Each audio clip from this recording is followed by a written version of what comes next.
Section 19 of Beacon Lights of History, Volume 3, Ancient Achievements, by John Lord. This recording is in the public domain. Recording by K. Hand. Cleopatra, Part 2. Thus perished the great triumvir, dying like a Roman, whose blinded but persistent love, whatever were its elements, ever shall make his name memorable. All the ages will point to him as a man who gave the world away for the caresses of a woman, and a woman who deceived and ruined him. As for her, this selfish, heartless sorceress, gifted and beautiful as she was, what does she do when she sees her lover dead, dying for her? Does she share his fate? Not she. What selfish woman ever killed herself for love? Some natural tears she shed, but wiped them soon.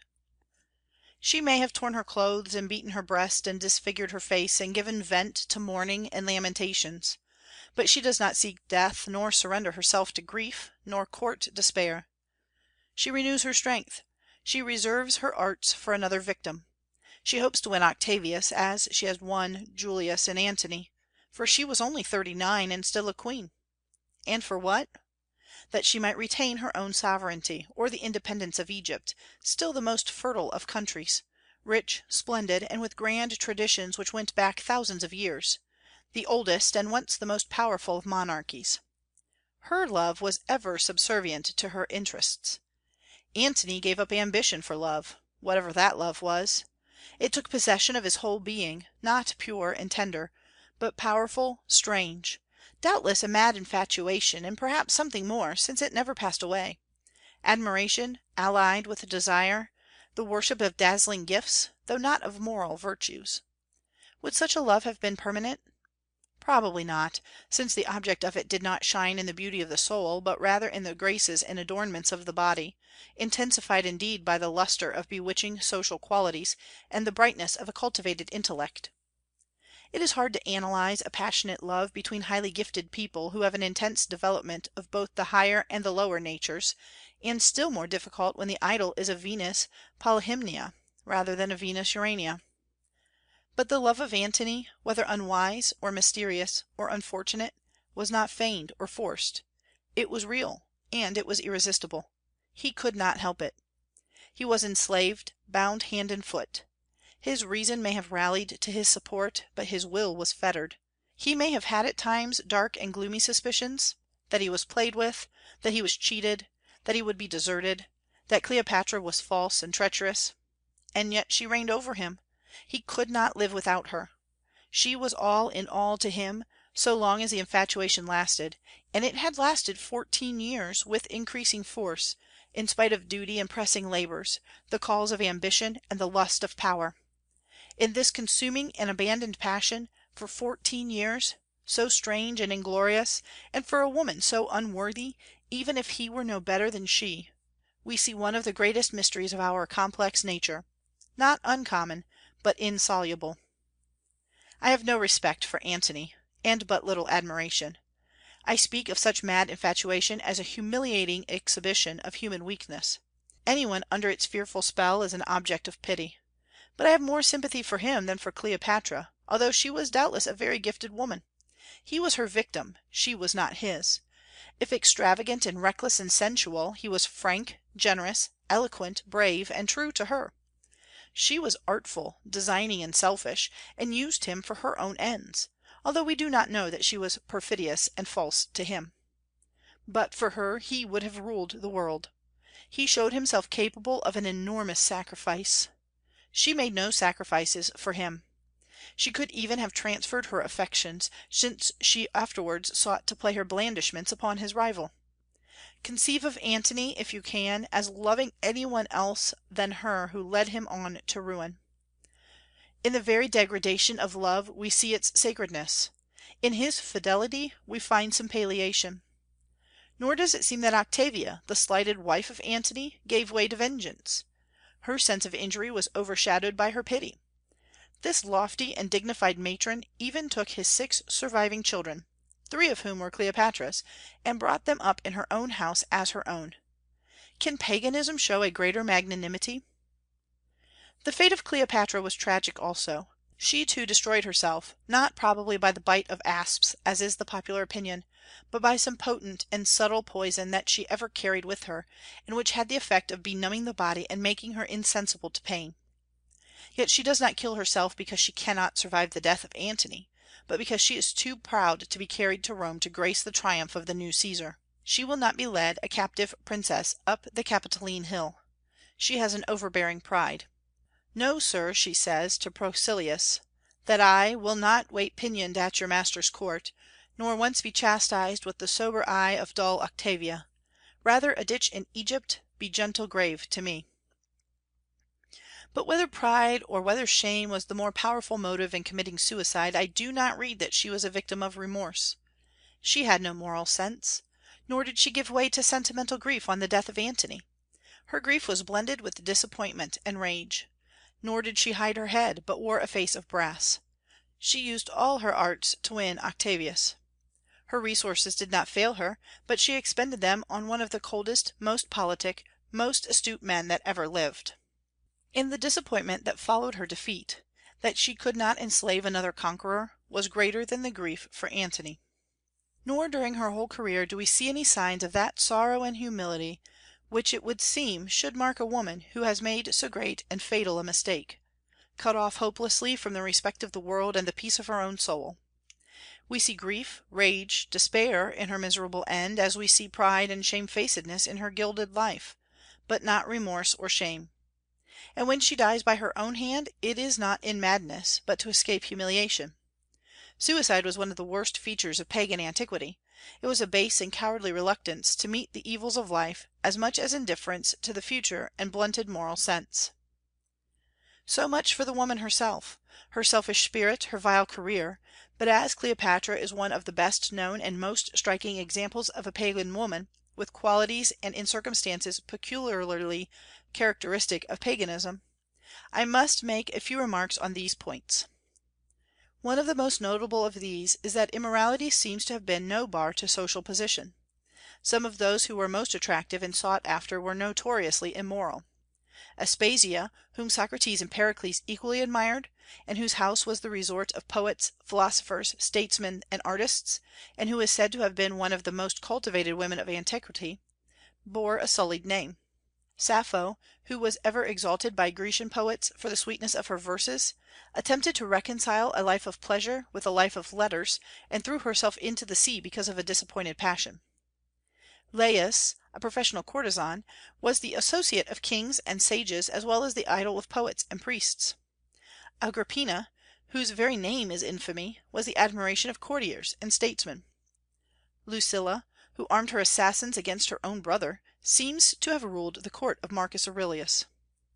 And all these women, and more who could be mentioned, were, like Cleopatra, cultivated, intellectual, and brilliant. They seem to have reigned for their social fascinations as much as by their physical beauty. Hence that class of women who with us are shunned and excluded from society were not only flattered and honored, but the class itself seems to have been recruited by those who were the most attractive for their intellectual gifts as well as for physical beauty. No woman, if bright, witty, and beautiful, was avoided because she was immoral. It was the immoral women who often aspired to the highest culture. They sought to reign by making their homes attractive to distinguished men. Their houses seem to have been what the salons of noble and fascinating duchesses were in France in the last 2 centuries. The homes of virtuous and domestic women were dull and wearisome. In fact, the modest wives and daughters of most men were confined to monotonous domestic duties. They were household slaves. They saw but little of what we now call society. I do not say that virtue was not held in honor. I know of no age, however corrupt, when it was not prized by husbands and fathers. I know of no age when virtuous women did not shine at home, and exert a healthful influence upon men, and secure the proud regard of their husbands.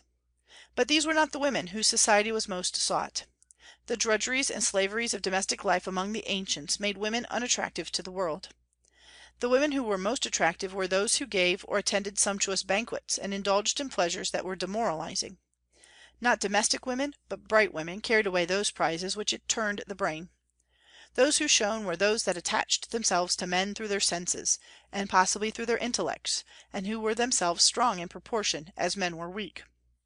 For a woman to appear in public assemblies with braided and decorated hair and ostentatious dress, and especially if she displayed any gifts of eloquence or culture, was to proclaim herself one of the immoral, leisurely, educated, dissolute class. This gives point to St. Paul's strict injunctions to the women of Corinth to dress soberly, to keep silence in the assemblies, etc. The modest woman was to be in subjection. Those pagan converts to the new way were to avoid even the appearance of evil. Thus under paganism the general influence of women was to pull men down rather than to elevate them, especially those who were attractive in society. Virtuous and domestic women were not sufficiently educated to have much influence except in a narrow circle. Even they, in a social point of view, were slaves. They could be given in marriage without their consent; they were restricted in their intercourse with men; they were confined to their homes; they had but few privileges; they had no books; they led a life of terror from the caprices of their lords and masters, and hence inspired no veneration. The wives and daughters of the rich tyrannized over their servants, decked themselves with costly ornaments, and were merely gilded toys whose society was vapid and uninteresting. The wives and daughters of the poor were drudges and menials, without attraction or influence, noisy, quarrelsome, garrulous women, who said the least when they talked the most. Hence, under paganism, home had none of those attractions which, in Christian countries, invest it with such charms. The home of the poor was squalid and repulsive; the home of the rich was gaudy and tinselled enough, but was dull and uninspiring. What is home when women are ignorant, stupid, and slavish? What glitter or artistic splendor can make home attractive when women are mere butterflies or slaves with gilded fetters? Deprive women of education, and especially of that respect which Christian chivalry inspires, and they cannot rise to be the equal companions of men. They are simply their victims or their slaves. What is a home where women are treated as inferiors? Paganism never recognized their equality with men, and if they ever ruled men, it was by appealing to their lower qualities, or resorting to arts and devices which are subversive of all dignity of character. When their personal beauty fled, their power also departed. A faded or homely woman, without intelligence or wit, was a forlorn object in a pagan home, to be avoided, derided, despised; a melancholy object of pity or neglect, so far as companionship goes. She may have been valued as a cook or drudge, but she was only a menial. Of all those sins of omission which paganism is accused, the worst was that it gave to women no mental resources to assist them in poverty, or neglect, or isolation, when beauty or fortune deserted them. No home can be attractive where women have no resources, and women can have no resources outside of domestic duties, unless educated to some art or something calculated to draw out their energies and higher faculties by which they win the respect and admiration, not of men only, but of their own sex. It was this lack of education which paganism withheld from women which not only destroyed the radiance of the home, but which really made women inferior to men. All writers, poets, and satirists alike speak of the inferiority of women to men, not physically only, but even intellectually, and some authors made them more vicious than men in natural inclination. And when the mind was both neglected and undervalued, how could respect and admiration be kindled, or continue after sensual charms had passed away? Paganism taught the inequality of the sexes, and produced it; and when this inequality is taught, or believed in, or insisted upon, then farewell to the glory of homes, to all unbought charms, to the graces of domestic life, to everything that gilds our brief existence with the radiance of imperishable joy. Nor did paganism offer any consolations to the downtrodden, injured, neglected, uninteresting woman of antiquity. She could not rise above the condition in which she was born. No sympathetic priest directed her thoughts to another and higher and endless life. Nobody wiped away her tears; nobody gave encouragement to those visions of beauty and serenity for which the burdened spirit will, under any oppressions, sometimes aspire to enjoy. No one told her of immortality and a God of forgiveness, who binds up the bleeding heart and promises a future peace and bliss. Paganism was merciful only in this, that it did not open wounds it could not heal, that it did not hold out hopes and promises it could not fulfil, that it did not remind the afflicted of miseries from which they could not rise, that it did not let in a vision of glories which could never be enjoyed, that it did not provoke the soul to indulge in a bitterness in view of evils for which there was no remedy, that it did not educate the mind for enjoyments which could never be reached, that it did not kindle a discontent with a condition from which there is no escape. If one cannot rise above debasement or misery, there is no use in pointing it out. If the pagan woman was not seemingly aware of the degradation which kept her down, and from which it was impossible to rise, paganism did not add stings to her misery by presenting it as an accident which it was easy to surmount. There would be no contentment or submission among animals if they were endowed with the reason of men. Give to a healthy but ignorant, coarse, uncultivated country girl, surrounded only with pigs and chickens, almost without neighbors, a glimpse of the glories of cities, the wonders of arts, the charms of social life, the triumphs of the mind, the capacities of the soul, and would she be any happier, if obliged to remain for life in her rustic obscurity and labor, and with no possible chance of improving her condition? Such was woman under paganism. She could rise only so far as men lifted her up, and they lifted her up only further to consummate her degradation.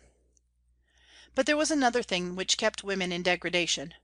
Paganism did not recognize the immaterial and immortal soul; it only had regard to the wants of the body. Of course, there were exceptions. There were sages and philosophers among the men who speculated on the grandest subjects which can elevate the mind to the regions of immortal truth, like Socrates, Plato, Epictetus, Marcus Aurelius; even as there were women who rose above all the vile temptations which surrounded them, and were poets, heroines, and benefactors, like Telesa, who saved Argos by her courage, and Volumnia, who screened Rome from the vengeance of her angry son, and Lucretia, who destroyed herself rather than survive the dishonor of her house. There are some people who rise and triumph over every kind of oppression and injury. Under paganism there was the possibility of the emancipation of the soul, but not the probability. Its genius was directed to the welfare of the body, to utilitarian ends of life, to ornaments and riches, to luxury and voluptuousness, to the pleasures which are brief, to the charms of physical beauty and grace. It could stimulate ambition and inculcate patriotism, and sing of love, if it coupled the praises of Venus with the praises of wine. But everything it praised or honored had reference to this life and to the mortal body. It may have recognized the mind, but not the soul, which is greater than the mind. It had no aspirations for future happiness; it had no fears of future misery. Hence the frequency of suicide under disappointment, or ennui, or satiated desire, or fear of poverty, or disgrace, or pain. And thus, as paganism did not take cognizance of the soul and its future existence, it disregarded man's highest aspirations. It did not cultivate his graces; it set but a slight value on moral beauty; it thought little of affections; it spurned gentleness and passive virtues; it saw no lustre in the tender eye; it heard no music in the tones of sympathy; it was hard and cold. That which constitutes the richest beatitudes of love it could not see, and did not care for. Ethereal blessedness it despised. That which raises woman highest it was indifferent to. The cold atmosphere of paganism froze her soul, and made her callous to wrongs and sufferings. It destroyed enthusiasm and poetic ardor and the graces which shine in misfortune. Woman was not kindled by lofty sentiments, since no one believed in them. The harmonies of home had no poetry and no inspiration, and they disappeared. The face of woman was not lighted by supernatural smiles; her caresses had no spiritual fervor, and her benedictions were unmeaning platitudes. Take away the soul of woman, and what is she? Rob her of divine enthusiasm, and how vapid and commonplace she becomes. Destroy her yearnings to be a spiritual solace, and how limited is her sphere. Take away the holy dignity of the soul, and how impossible is a lofty friendship. Without the amenities of the soul there can be no real society. Crush the soul of a woman, and you extinguish her life, and shed darkness on all who surround her. She cannot rally from pain or labor or misfortune if her higher nature is ignored. Paganism ignored what is grandest and truest in a woman, and she withered like a stricken tree. She succumbed before the cold blasts that froze her noblest impulses, and sunk sullenly into obscurity. Oh, what a fool a man is to make woman a slave! He forgets that though he may succeed in keeping her down, chained and fettered by drudgeries, she will be revenged; that though powerless, she will instinctively learn to hate him, and if she cannot defy him, she will scorn him; for not even a brute animal will patiently submit to cruelty, still less a human soul become reconciled to injustice. And what is the possession of a human body without the sympathy of a living soul? And hence women, under paganism, having no hopes of future joy, no recognition of their diviner attributes, no true scope for energies, no field of usefulness but in a dreary home, no ennobling friendships, no high encouragements, no education, no lofty companionship, utterly unappreciated in what most distinguishes them, and valued only as household slaves or victims of guilty pleasure, adorned and bedecked with trinkets, all to show off the graces of the body alone, and with nothing to show their proud equality with men in influence, if not in power, in mind as well as heart, took no interest in what truly elevates society. What schools did they teach or even visit? What hospitals did they enrich? What miseries did they relieve? What charities did they contribute to? What churches did they attend? What social gatherings did they enliven? What missions of benevolence did they embark in? What were these to women who did not know what was the most precious thing they had, or when this precious thing was allowed to run to waste? What was there for a woman to do with an unrecognized soul but gird herself with ornaments, and curiously braid her hair, and ransack shops for new cosmetics, and hunt for new perfumes, and recline on luxurious couches, and issue orders to attendant slaves, and join in seductive dances, and indulge in frivolous gossip, and entice by the display of sensual charms? Her highest aspiration was to adorn a perishable body, and vanity became the spring of life. And the men, without the true sanctities and beatitudes of married life, without the tender companionship which cultivated women give, without the hallowed friendships which the soul alone can keep alive, despising women who were either toys or slaves, fled from their dull, monotonous, and dreary homes to the circus and the theatre and the banqueting hall for excitement or self-forgetfulness. They did not seek society, for there can be no high society where women do not preside and inspire and guide. Society is a Christian institution. It was born among our German ancestors, amid the inspiring glories of chivalry. It was made for women as well as men of social cravings and aspirations, which have their seat in what paganism ignored. Society, under paganism, was confined to men, at banquets or symposia, where women seldom entered, unless for the amusement of men, never for their improvement, and still less for their restraint. It was not until Christianity permeated the old pagan civilization and destroyed its idols that the noble Paulus and Marcellus and Fabiolas arose to dignify human friendships, and give fascination to reunions of cultivated women and gifted men, that the seeds of society were sown. It was not until the natural veneration which the Gothic nations seem to have had for women, even in their native forests, had ripened into devotion and gallantry under the teachings of Christian priests, that the true position of women was understood. And after their equality was recognized in the feudal castles of the Middle Ages, the salons of the 17th and 18th centuries established their claims as the inspiring geniuses of what we call society. Then, and not until then, did physical beauty pale before the brilliancy of the mind and the radiance of the soul, at last recognized as the highest charm of woman.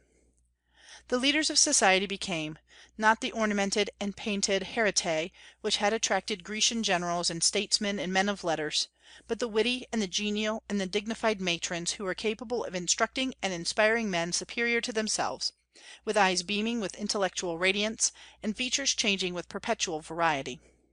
Modern society, created by Christianity, since only Christianity recognizes what is most truly attractive and ennobling among women, is a great advance over the banquets of imperial Romans and the symposia of gifted Greeks. But even this does not satisfy woman in her loftiest aspiration. The soul which animates and inspires her is boundless. Its wants cannot be fully met even in an assemblage of wits and beauties. The soul of Madame de Staël pined amid all her social triumphs. The soul craves friendships, intellectual banquetings, and religious aspirations. And unless the emancipated soul of woman can have these wants gratified, she droops even amid the glories of society. She is killed, not as a hero perishes on a battlefield, but she dies, as Madame de Maintenon said that she died, amid the imposing splendors of Versailles. It is only the teachings and influences of that divine religion which made Bethany the center of true social banquetings to the wandering and isolated man of sorrows, which can keep the soul alive amid the cares, the burdens, and the duties which bend down every son and daughter of Adam, however gilded may be the outward life.